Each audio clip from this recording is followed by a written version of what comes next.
people feel like they're working hard but not really moving forward, or they're not having more wealth than people did a generation or two ago. And really, our societal life has a lot of challenges today, as just as it did 100 years ago.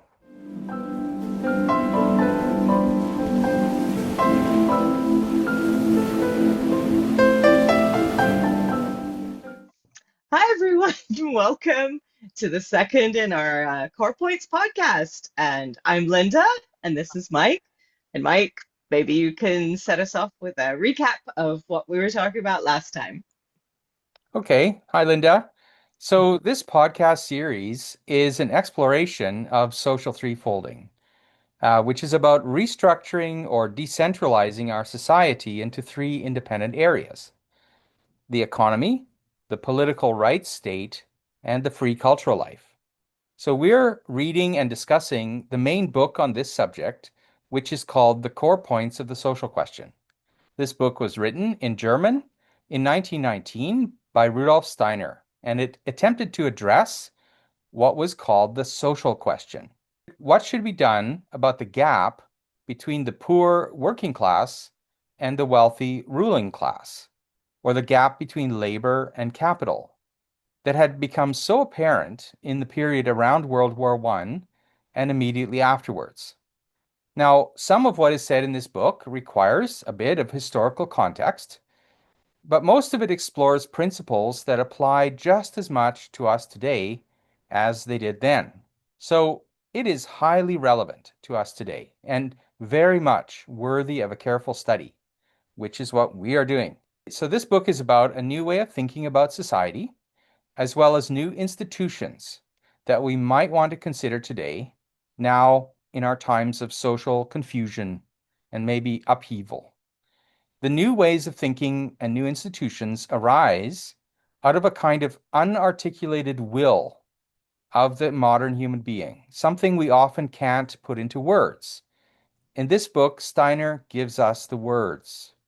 This book is a must read for anyone who is concerned about society, about where things stand today, and where things are heading.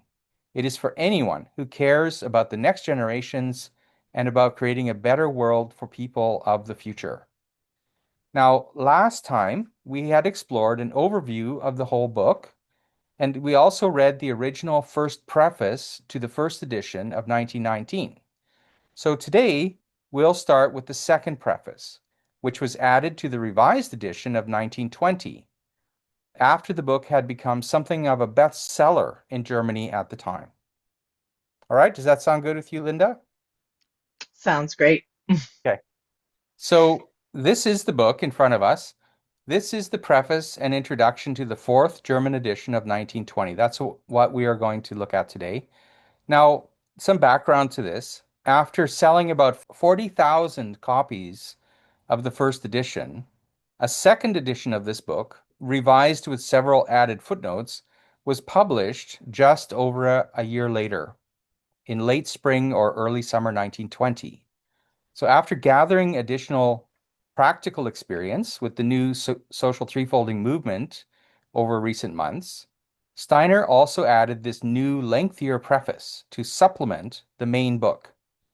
In what follows, he reiterates what is most important about social threefolding and expands on two crucial topics that are otherwise touched upon only very briefly in the main book, that of education and economic associations. So, any questions before we get started, Linda? I'm good to go.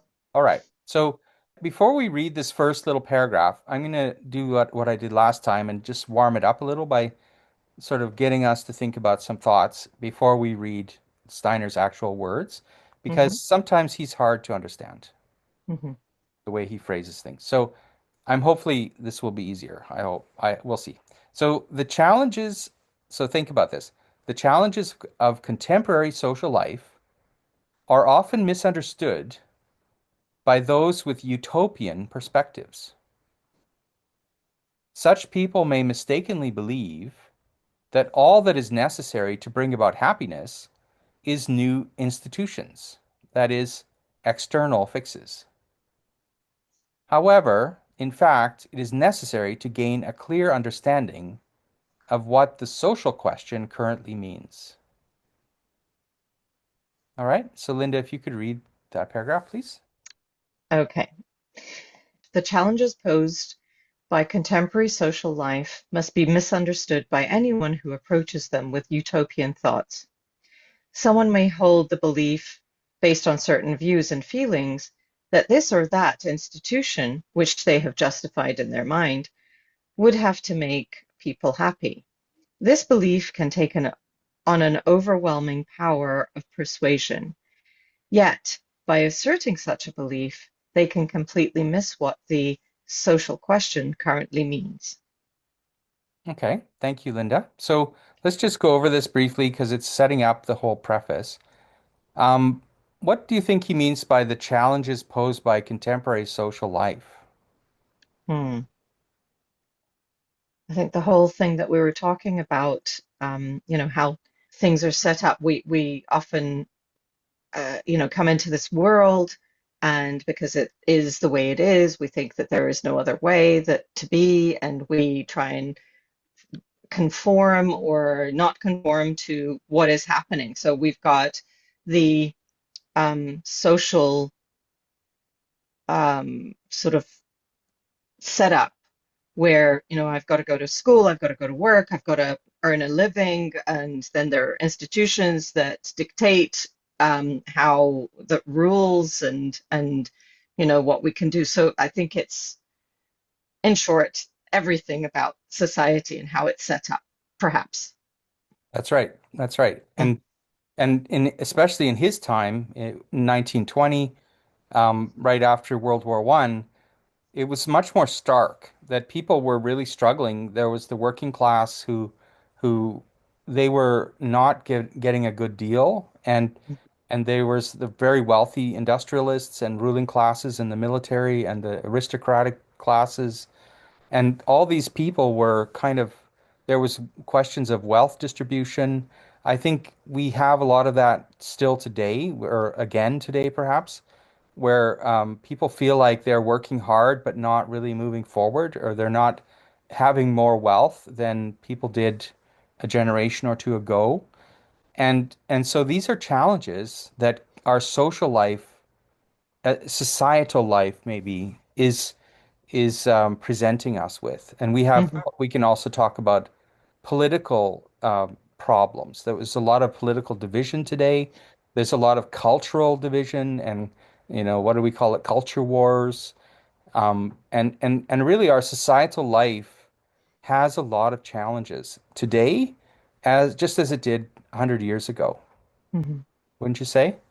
Totally. Yes. And and he's saying in the first sentence that these challenges are going to be misunderstood by anyone who approaches them with utopian thoughts. Mhm. So what does that mean, utopian?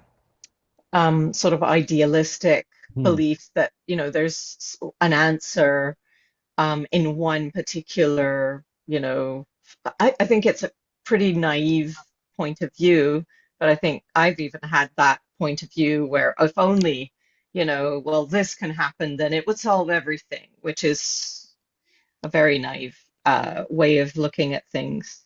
But we can be persuaded, really persuaded by these thoughts and these beliefs, and even be taken to the state of fighting for that, and trying to, well, it's not, he's not saying, I'm going to stick to what he's saying. Um, if we assert such a belief, um, we're not, it's kind of like we're looking outside and trying to assert it, whereas the question isn't on the outside. The institutions, the answer isn't on the outside, is what I'm understanding, perhaps. Yeah. Yeah, yeah. I mean, I've heard, for instance, people say, "Oh, we have such and such a politician. If we just replace that politician by a different politician, then everything's going to be great." And Yes. the fact is, in my view, it's not really so dependent on individuals. There's a whole societal structure that's bringing about this or that happening, and just changing one part of it, or changing, you know, changing the justice system, changing the wage system, changing the way that, you know, I don't know, people have these ideas that just changing one thing is going to make everything good, changing the Mm. education system, or, I think these are kind of naive, as you say. I think it's a whole. We have to look at society as a whole, and it's like an ecosystem maybe that everything affects everything else, and it's not just something you can just. It's not an easy question, right? Yes, totally And, agree. Yeah.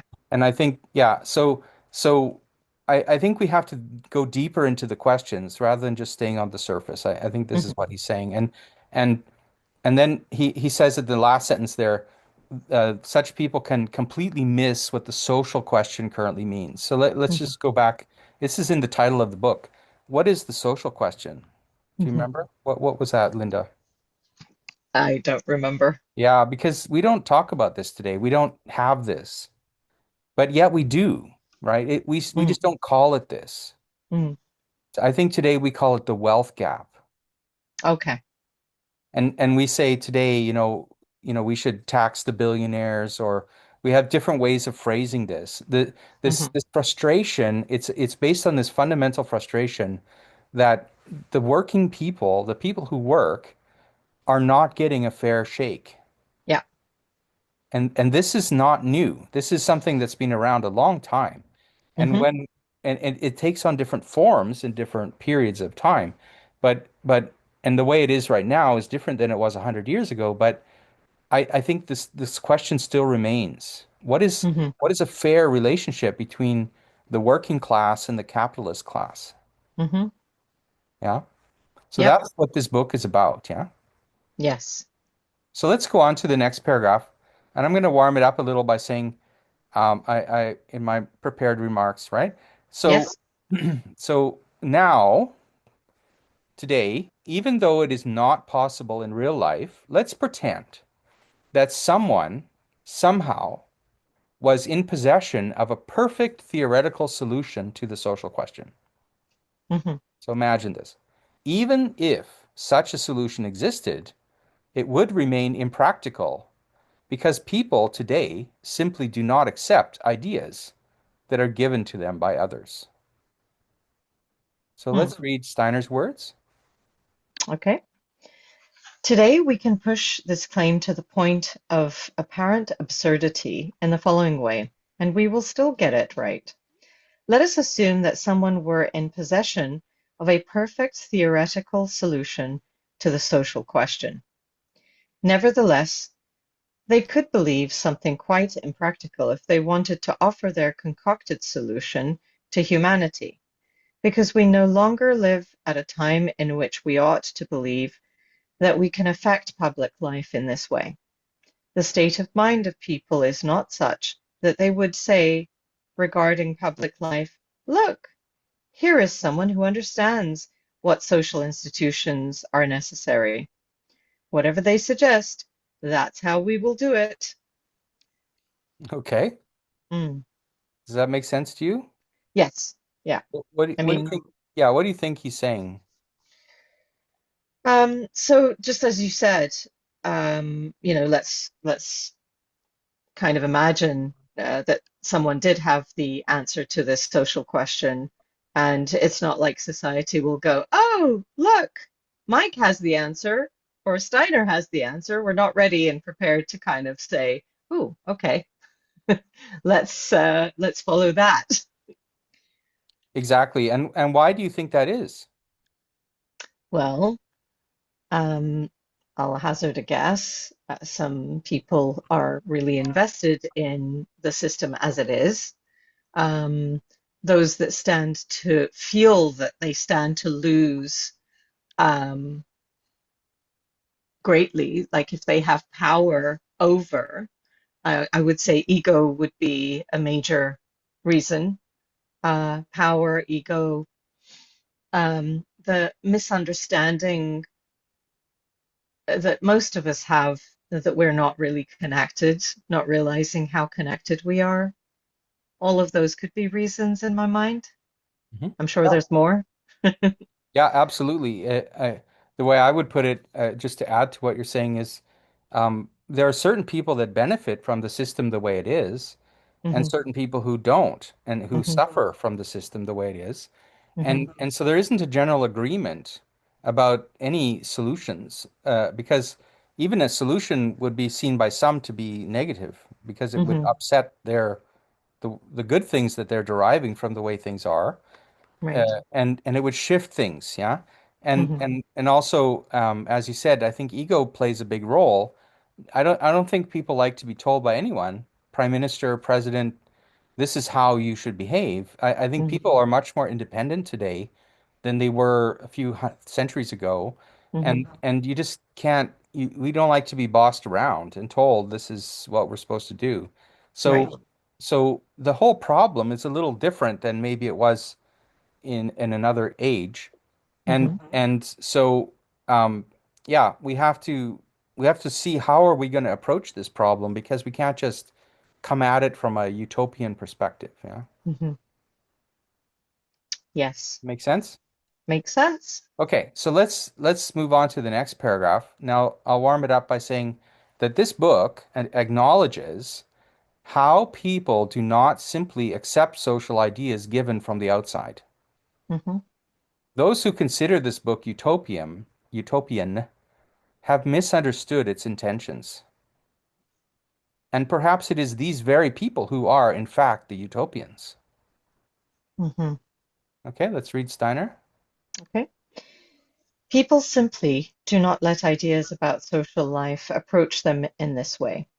This book, which has already found a fairly wide audience, takes this fact into account. Those who have assigned to it a utopian character have completely misunderstood its underlying intentions. Those who have done this the most are those who themselves only want to think in a utopian way. They see in others the essential trait in their own habits of thinking. Mm, So I think this is called projecting, right? correct. I was going to People, say that. Yeah. yeah, okay. So when people who are utopians actually look and they see utopianism in others where maybe it's actually themselves. Hmm. Hmm. And I think it's hard maybe to self-identify our own utopianisms, Yeah. right? We always think it's other people because for us, what we see as utopian is just normal or makes sense to us, you know. Mm. It's hard to catch it sometimes in ourselves. Hmm. Definitely self-reflection is needed and honest self-reflection to be aware of that. Exactly. And so, he's saying on the one hand, we have to do some of this self-reflection Mm. as a reader. And he's also saying that he himself has taken all this into account. In fact, he's writing this. So he's thought about this. And um, I think he's presenting the ideas in this book in a way that it maybe is unusual in the sense that it's not presented as a utopia.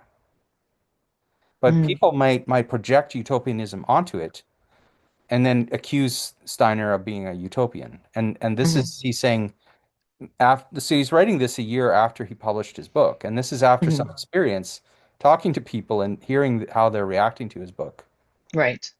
you know. Okay. Okay. So the next paragraph spans pages 9 and 10. Hmm. Um, so I'll just warm it up by saying the practical thinkers recognize that utopian ideas are ineffective, even though they may sound convincing, these ideas. This applies in particular to utopian ideas about economics. All right, let's read Steiner. Okay. For the practical thinker, it is already part of the experience of public life today that we cannot do anything with a utopian idea, no matter how convincing it seems. Nevertheless, many people have the feeling that they should approach their fellow human beings with such an idea, for example, in the economic area. They must realize they are only wasting their breath. Their fellow human beings cannot make sense of what they say. So this is a little mysterious, isn't it? What is he talking about, do you think? And if you don't know, that's fine. I can tell you I'm why.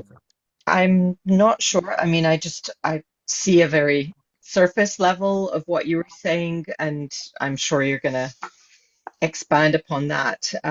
So having utopian ideas about economics is not helpful. It's not practical. Perhaps the practical thinker, again, the practical thinker brings to my mind the leaders, the people that get things done, um, wouldn't be able to, uh, I guess understand or work with the utopian ideas. Is that what he's saying? Yeah, I think there is a kind of I think he's pointing to a kind of split between Mm, a certain group of people who are, like you say, are more practical, and would put those in the category of the, industrialists, the capitalists, hmm the military leaders at the time, and these people that are sort of running things, and they're considered practical. And then there's all these other people that aren't really in charge of anything, and they have just dreaming away into their belief systems as utopians, right? hmm And in a way, how do these two groups relate to each other? Because the utopians very much get excluded from practical things, and the or the so-called practical people aren't maybe doing a good job. mm, So and I think the specific thing about the economic life that he's speaking about here, I think it's very contextual to the time, hmm to 1920. And I think what he's referring to specifically is the Marxist view of the time. Ah, okay. So in the Marxist conception, which was late 19th century, early 20th century especially, hmm he Marx kind of believed that the human dignity could be restored to the working class once the ruling classes can be made to stop appropriating the surplus value generated by workers. mm, Right? Do you understand? So the capitalists are taking the profits, right. but the working class are the ones generating the profits. hmm And this is what's leading to a condition of indignity. hmm And Marx believed that by if the workers could claim the full value of their labor, they could hmm liberate themselves from the capitalist oppression and hmm regain their human dignity. hmm And this is an economic approach to social change. hmm Now, from Steiner's perspective, this is just a half truth because hmm alongside labor, the availability and development of capital is also necessary for prosperity and human dignity. And it hmm is utopian and impractical to imagine that by eliminating the capitalist class and creating a classless economic society composed only of workers, that hmm we could usher in a new age of dignity and social justice. hmm hmm And I think if we look back on the 20th century and the experiments with communism that we saw in Russia, China, Southeast Asia, and elsewhere, I think this truth has borne itself out that Okay. both labor and capital are necessary hmm for prosperity and human dignity. Right. I see it now. Yeah. And I Yeah. think this is what he means by utopianism and looking at the economic area as the solution. hmm And also, I personally, I see echoes of this today when people say, we should just, if we just tax the billionaires, we're all going to have dignity again.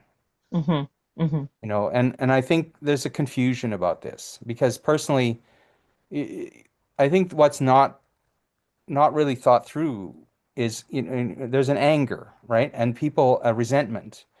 And then people say, well, if we had more money, we'd be happier. But the fact is, you can't eat money. You can't. Money is an abstraction. The hmm only thing that money is really valuable for is if you can purchase something with it. It's not the money, it's the thing that money buys. hmm And then so imagine if we were all very wealthy and had more money, um, then we could buy more, but who would then produce all this? hmm Well, we would have to, Yeah. right? So the problem is not the money, it's the production, the the supply of the things we want. Hmm. The money is merely a means of exchange. Yes. And if we took the money from the billionaires, which sounds like a great idea, until you think it through and realize, well, then what? Hmm. What are we going to do with this money? We're all Right. going to work 10 times harder? That's not going to be a future for us, is Right. it? So it's kind of a half truth, yeah? Yes. Yes. Make sense? Makes total sense. Yes, definitely. I mean, we can also see that Karl Marx's half-truth has brought just death and destruction and a level of I don't ty tyranny I would call it, that tyrannical leadership that in the world. Um, it's not utopian at all. I mean, the idea, the ideal is to have, as far as I've understood, to have, to bring people out of poverty, to bring, like you said, dignity. And I think it's failed in every iteration that at least that I've understood in the world. So, yeah. Yeah. And today, we can call them the modern socialists. We Hmm. we can contrast them with the socialists of the time because when you look at, I think you're speaking about Stalin and Mao Zedong and the Yeah. people that did tremendous atrocities, and there Hmm. are others. Hmm. Um, a lot of modern socialists, like contemporary socialists, will say, well, they weren't doing it right, and we should try it again, but differently. And if we Mm. just did it differently, did it the right way, then it would work out this time. Mm. Now, I mean, that could be true, but at the same time, I think there's something implicit. There's a flaw in saying let's start solving the problem from the economic side. Hmm. This is the flaw, right? Mm. And this is what Steiner is pointing to is that it is not really a material problem, first of all, Hmm. because there are many examples of people who are very, very happy and not necessarily materially wealthy, Hmm. and many other examples of people that are very well off materially and not happy. So Very true. they're not connected. It's not like the economic solution is the solution to the social question. Hmm. This is his point. Yeah. And I And don't want to be dismissive about socialism, right? I yes. It has virtues. Hmm. And I'm not trying to say it's a horrible thing, but and it could work, but I think we have to ask ourselves a deeper question. What's really essential that does work, Hmm. right? Fair enough. All right, so let's move on to the next paragraph. And you have to remember Steiner is writing this in 1920, which is really at the very beginning of any kind of communist revolutions. The in Russia, for example, the Russian Republic was only established in 1917, 1918. Right. So this is very new. Uh, we look back on it now, 100 years later, and we can have all this experience. But I think Steiner was very prescient in his observations about what would happen That's very true. I didn't think of that. Yeah. before these things happened, right? Hmm. Hmm. Before Stalin took over, for instance, he Mm. he was speaking still at the time when Lenin was in charge. Right. Anyway, let's move on to the next paragraph. We should treat this as experience. So Hmm. this little paragraph, I'll warm it up by saying, it is simply an experience that utopian ideas about economics reveal how our contemporary thinking is out of touch with real life, is out of touch with what economic reality demands. How can we hope to deal with our societal problems if our thinking is out of touch? Hmm. Okay, do you want to read it, Yeah. please? Yes. We should treat this as experience. for it points to an important fact of contemporary public life. It is the fact that our thinking is out of touch with life regarding what, for example, economic reality demands. Can we hope to deal with the confusing conditions of public life if we approach these with thinking that is out of touch? Obviously, the answer is no, we can't. Right, exactly.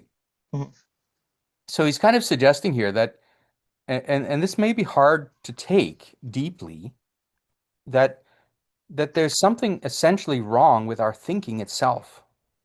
mm, And if our thinking is out of touch, then the solutions that we propose out of this thinking will be impractical. mhm, And mhm, the war, he's basically pointing to the war when he says the confusing conditions of public life. He's talking about the war situation. The war is evidence that our thinking is in fact out of touch.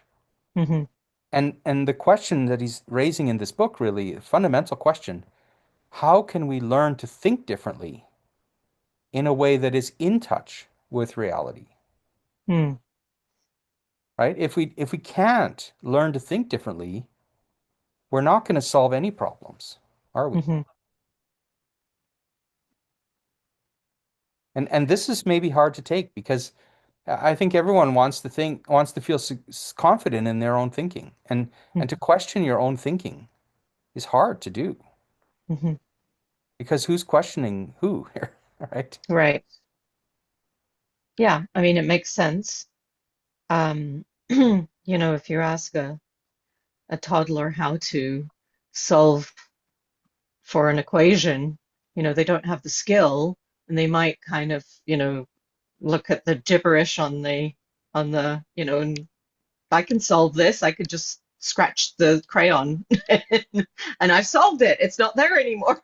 A ridiculous example, but and when you just don't see the depth of the issue and you don't understand, you haven't deeply connected to what it is that what you I think you called what did you call it? Like this holistic sort of Mm. thing that is social life. Like it is an organism that is made up of many organs, and we need to take all of that into consideration, not just the economic life, or not just, like you said, taking one person and changing that one aspect, and it's going to be this wonderful answer to everything. Everything's going to be okay. So we need to change our thinking, and I like to see how to change our thinking. Exactly. Very good. And it's really true what you said.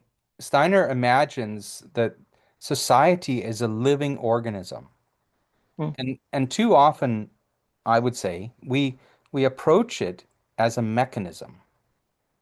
And the difference between a mechanism and an organism is, as you say, an organism is a whole. You can't just, with a mechanism, you can take out a spark plug and put in a new spark plug. It doesn't destroy the engine to do this. mhm, But you can't just take out, your eye and put in a different eye. mhm, The organism is not like that. It's a living mhm, thing, and it's all interconnected. mhm, And so in the same with society, you can't just swap out one institution for another institution. mhm, That's not how it works. You have to think differently. And mhm, if our thinking is mechanistic, then we will treat the organism as something dead, mhm, and then it will die. And this is dangerous. And it goes back to what you were saying before, that we don't know what we don't know. mhm. And sometimes people talk about this as the Dunning-Kruger effect. Are you aware of that? This No. notion that it takes a certain amount of knowledge just to be aware of the fact that you don't know. Okay, yes.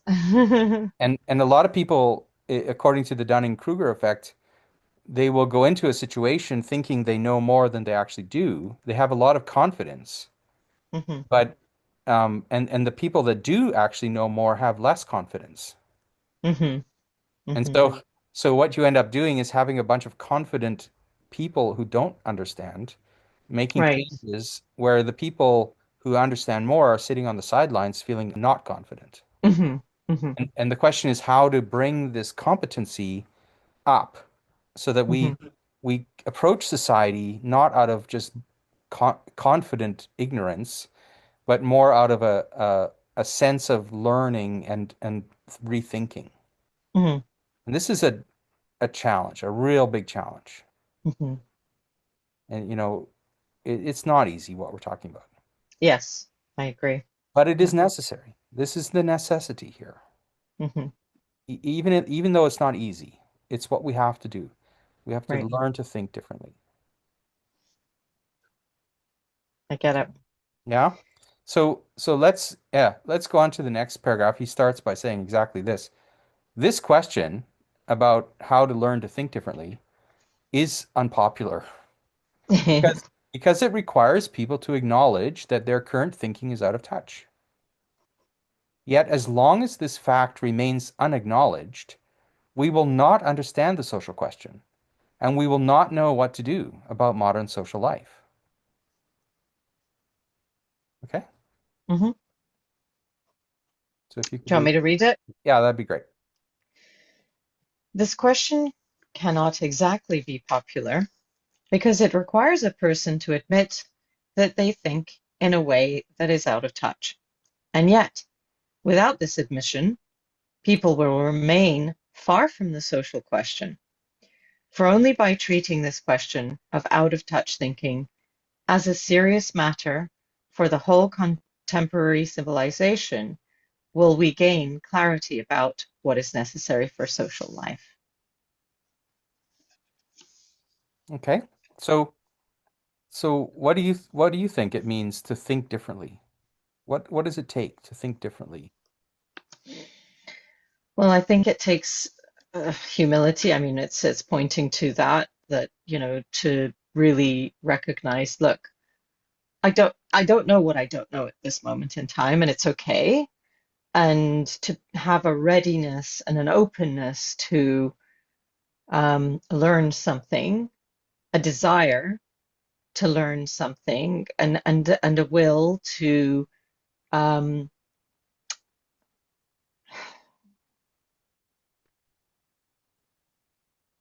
recognize, I guess, um, a greater truth or deeper truths. It's the best I got right now.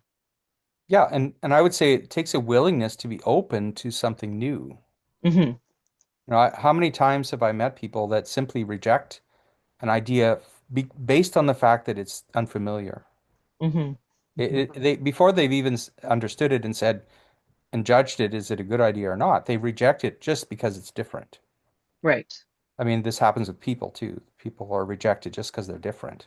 And Yes. and it's really a matter of how do we get to know, how do we learn our way, think our way into something unfamiliar, which Hmm. may at first seem kind of crazy or different, unusual.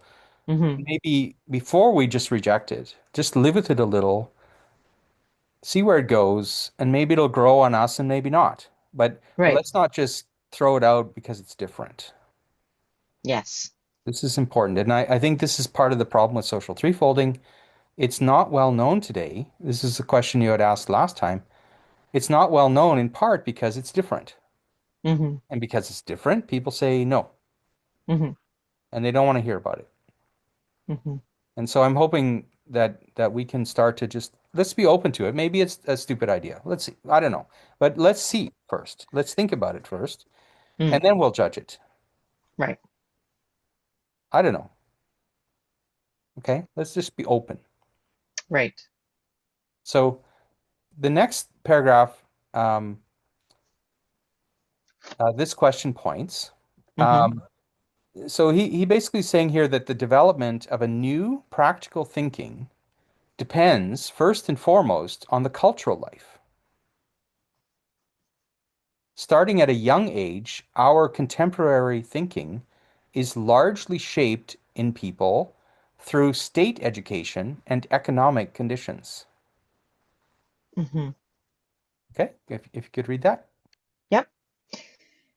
This question points to the shaping of contemporary cultural life.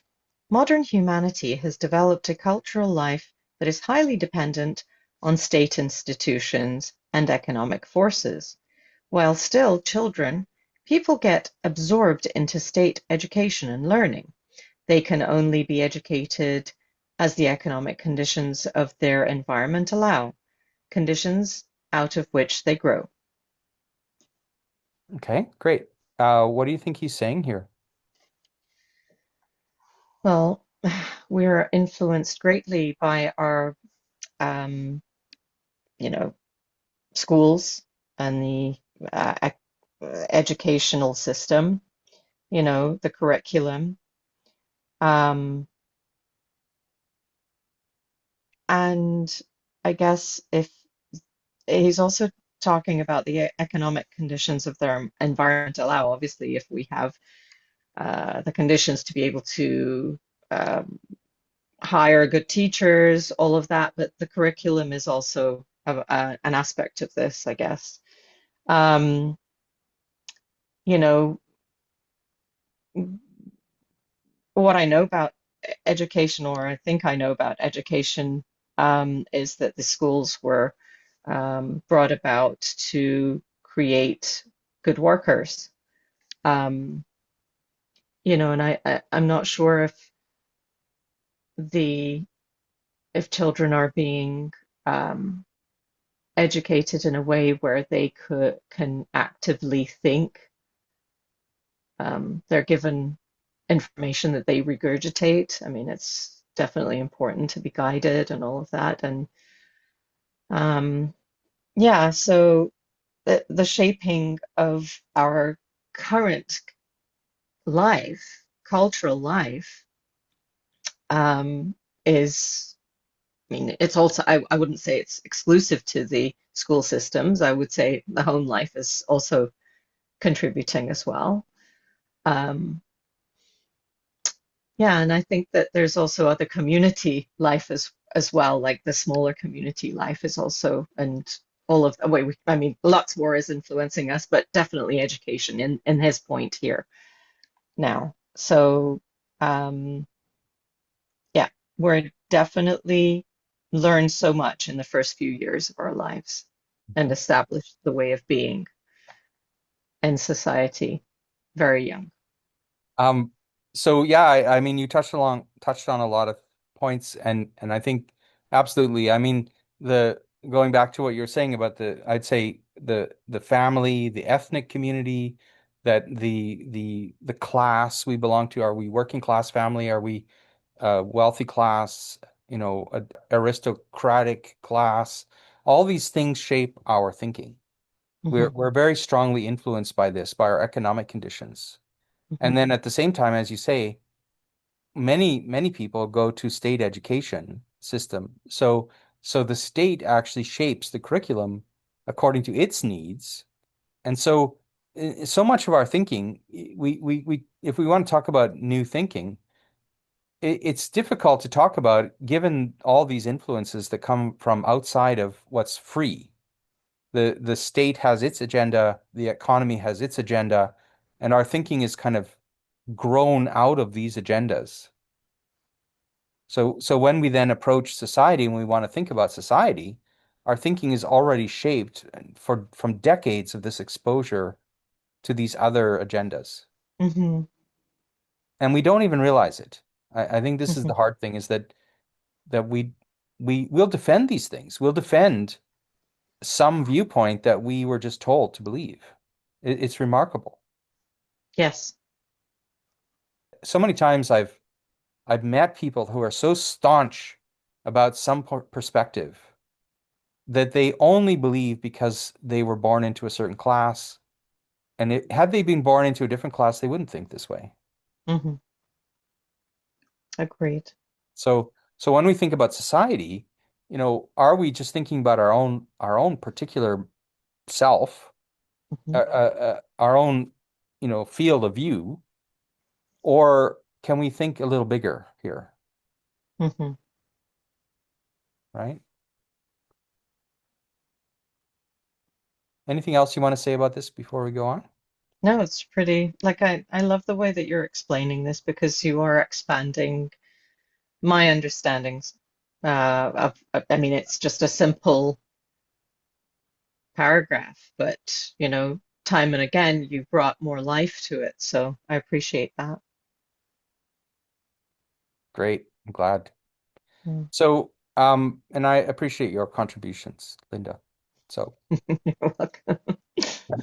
now let's go on to the next paragraph. He says, essentially, so we can think about this before we read. Because of the influences of state and economy on education, we might imagine that people would be very well adjusted to modern society. Certainly, the state has every opportunity to educate people to serve the human community, and the same is true of the economy. If people are educated according to what is economically necessary, then people ought to be well adjusted to the current economic possibilities, right? Hmm. You want to read, please? Sure. Now, we could easily believe that this means that people must be well adjusted to the circumstances of life of the present. After all, the state has the opportunity to shape the educational and learning institutions and thereby the essential part of public cultural life in such a way that the human community is best served. Also, we could easily believe that people will become the best possible members of the human community if they are educated in the spirit of the economic possibilities out of which they grow, and if this education were to place them in those positions that these economic possibilities indicate. So he's kind of talking about the logic of why the system is the way it is, right? Mm-hmm, You know, if you think about it, it kind of makes some sense that if the state educates people and the cultural or the economic life is involved in shaping our education, mm-hmm, then logically, then people should be very well adjusted and they should fit in and connect to the social community. mm-hmm, mm-hmm.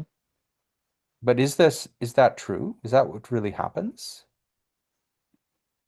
I would say perhaps there are some that do and many that don't, perhaps. Exactly, that's what I think too. It's some do, Mm-hmm, some don't. mm-hmm, And why do some people thrive and some people not? mm.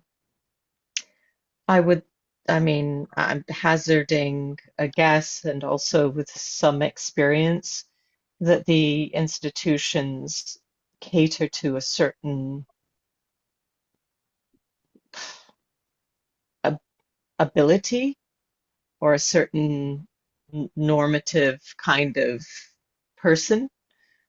Um, and there are outliers that shouldn't be outliers, quite frankly, that are not attended to or served by the educational system, perhaps. Yeah, that's part of it. I certainly, and I think as well, this, like you say, the normative person, I think it works kind of the other way too, that there are certain people who are very skilled at fitting in and other people are not so skilled at fitting in. And Mm-hmm, and and so there's an environment they come into, let's say a work environment or a other social environment, and they can fit themselves, they adapt themselves to fit that environment and be successful in it. mm-hmm, And other people maybe don't want to or are not able to, mm-hmm, and they're rejected by this society or mm-hmm, this framework, the work life or whatever.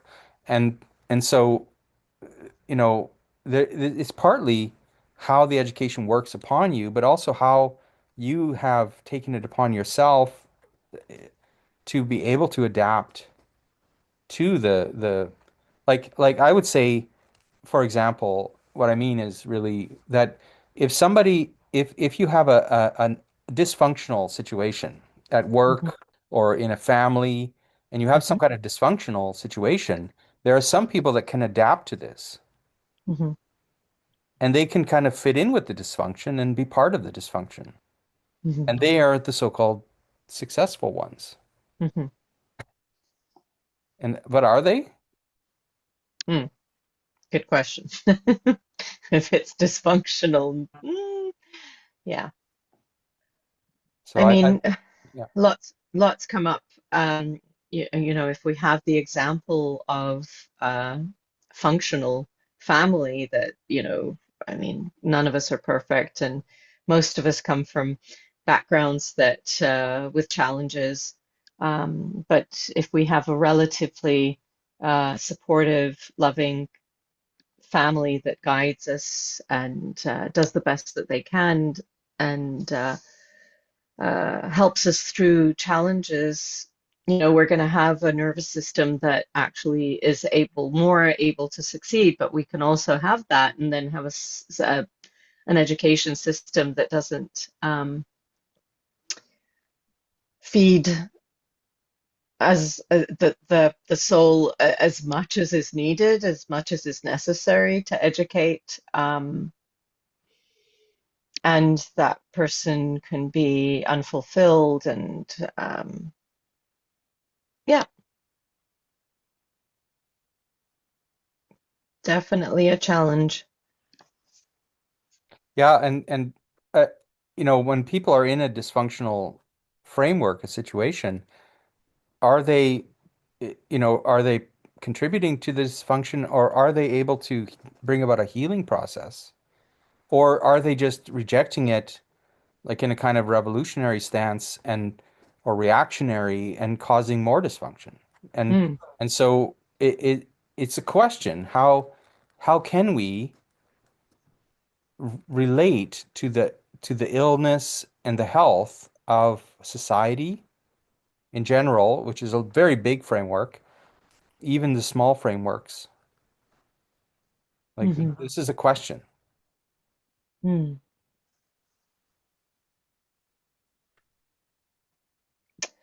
I mean, if we're coming from this place of already being sort of educated from this ill state, the state itself, it's been educated not from a balanced space. And so we're kind of perpetuating that illness, I guess, unless we question.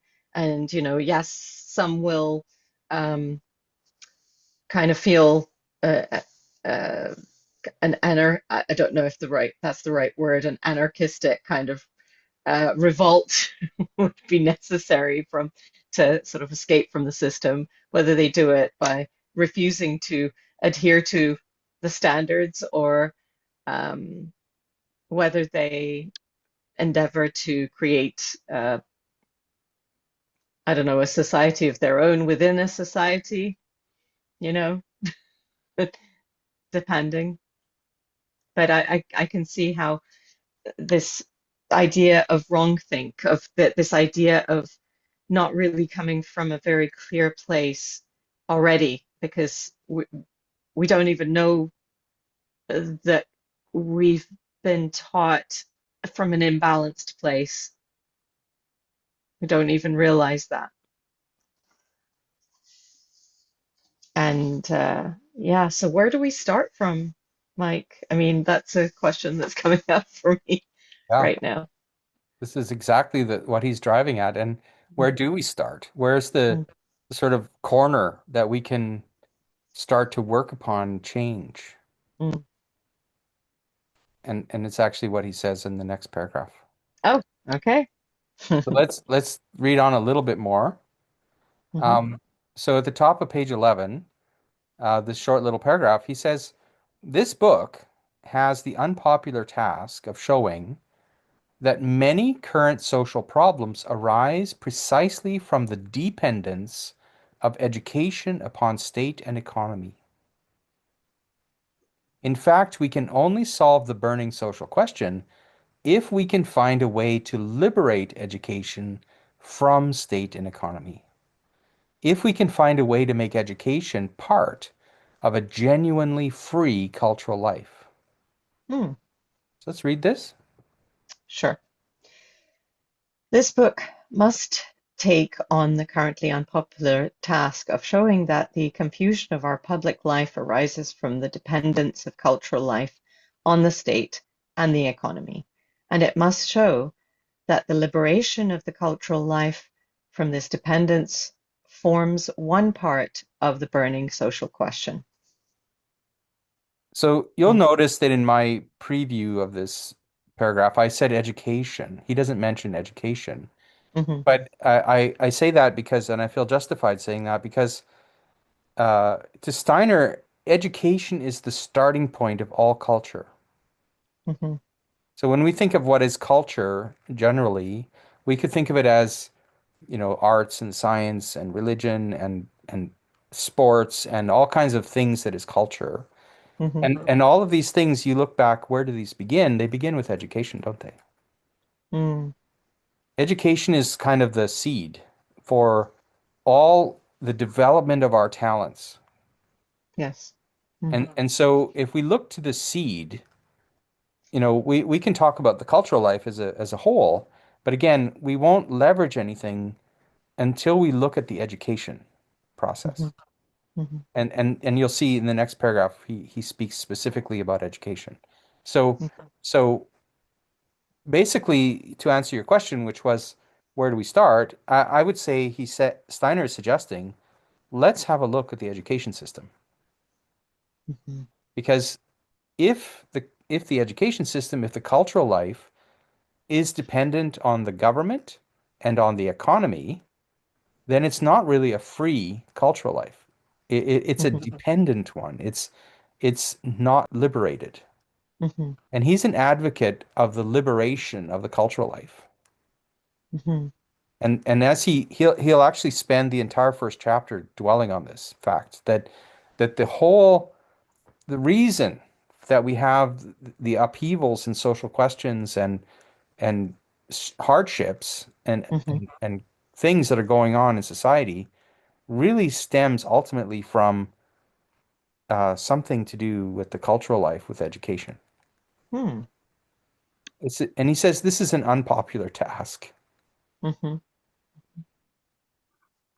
Why do you Okay. think it's unpopular? Well, I mean, I can't even uh,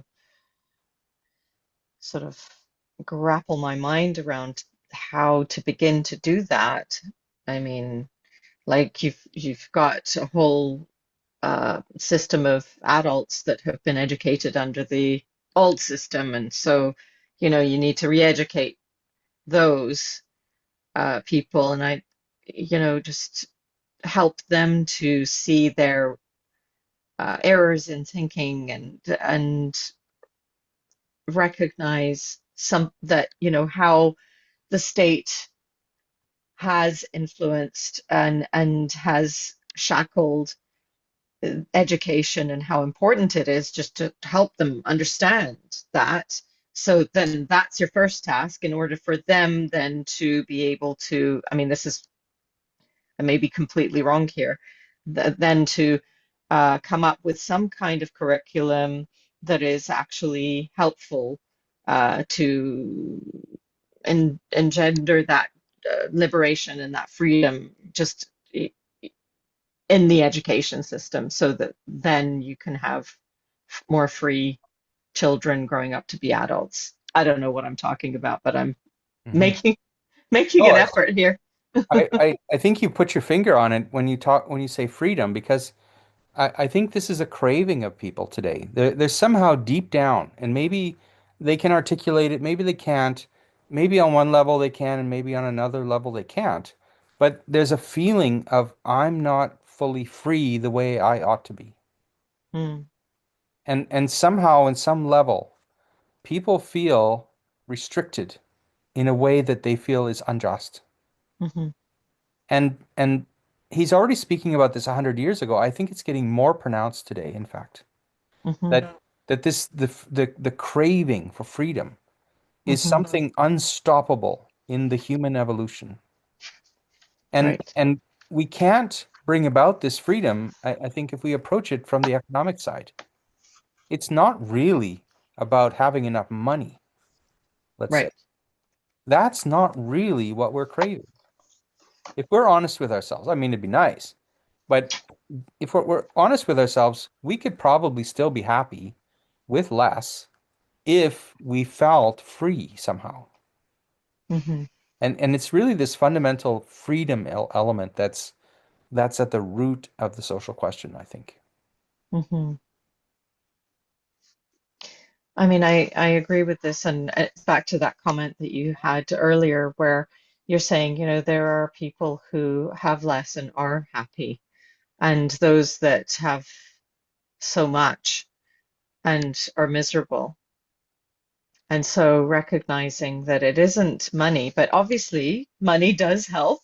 It does help. I mean, being in complete poverty, not being able to put food on the table, all of that would clearly affect our happiness and our health.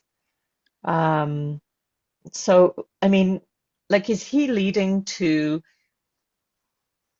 I mean, I certainly hope that this is what he's leading to, a place where one can achieve that level of freedom, no matter, I mean, and prosperity or a sense of prosperity, because I think prosperity and are they hand in hand, would you say? Yeah, the way I would put it in words is he's leading towards this notion of a threefold balance. Okay? Hmm. And the three elements are freedom, fairness, and fellowship. Hmm. And that we need to strike a balance in amongst these three things. Hmm. That if we have freedom but no fairness, we need fairness too. Hmm. And we not only need freedom and fairness, we also need to feel connected to other people. The Hmm. fellowship principle, we need to feel part of something. And so what's essential is this is to a threefold society, this is the whole concept here, that Hmm. that we find a way to bring about all three of these things. Hmm. This kind And of reminds me of the French yes, fraternité, égalité, and liberté, exactly right. And right? Yeah. and Steiner references this at the end of chapter 2. So we'll Mm. talk about that when the time comes. But really, the if you look at the French Revolution, there was something that was stirring in people that came to the surface. And it Hmm. was a massive change. The time period of the late 18th century there affected, that's when the whole American Constitution, the War of Independence, the time of the French Revolution, there was so much change going on in the UK, the development of the parliamentary sovereignty system where where the parliament had more power than the king, right? Hmm. And Hmm. these were events that were taking place in the name of this threefold ideal of Mm. of liberty, equality, Hmm. and they use the word brotherhood or fraternity. I don't Hmm. personally. I think I would prefer to say fellowship, Hmm. and Hmm. it's a more secular word and non-sexist word. And Hmm. so, yeah, these ideals are not new. But we Hmm. need we they live in us. They live in Hmm. us. And the question is, how can we express all three of these ideals? Hmm. And Hmm. this is what a threefold social organism is all about. Okay. I look forward to learning more about this. Yeah, so we will stop there today, and we're just on Mm. the verge of talking about the education system. So we'll pick that up next time. We'll go into more depth about what Steiner has to say about a new kind of education system. Awesome. All right. And I'm wondering, Mike, I'm throwing this out there. Um, is there a place that people can get this book? Is Yeah, it on Amazon? it's on Amazon. There are some places you can buy it in brick and mortar stores. So you can go to truthphenomena.com and there's information about where to purchase it. Mm. Awesome. Yeah, but you can get it on Amazon. That's the easiest. Very cool. All right. All right. Thank you, Mike, for All right. another amazing podcast. I've learned a lot. This is, we're not even we're in the preface and I'm learning. So thank you so much. Well, thank you, Linda. This has been great. All right. See you next time. See you next time. If you enjoyed this podcast, please hit like and subscribe.